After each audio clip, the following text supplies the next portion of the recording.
این نورسان داوطلبان آزمون جمهوری فروغ یوسف دانایی کتاب است در دهات به نام میرزاعلی وایسف از مؤسسه تحصیلات میانه عمومی رقم 50 ناحیه واسه میباشند.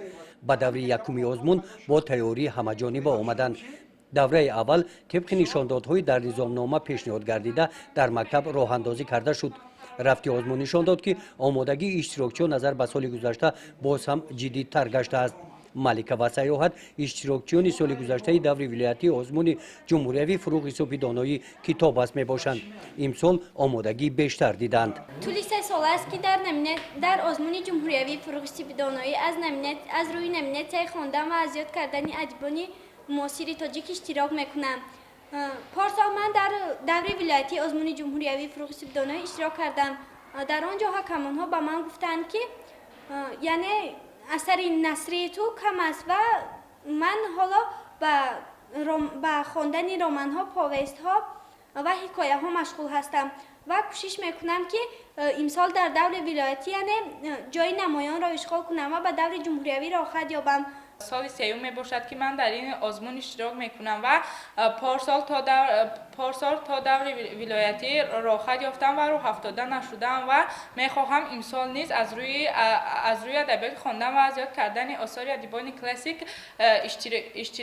اشتراک کردم و من پارسال زیاده از 70 غزل خوانده بودم و امسال باشد شماره غزل های من قریب 100 تا شدند و باز دیگر نوع‌های شعری از جمله مخمس مسمت و باز دیگر اثرهای آثار نثری نیز مطالعه نمودند.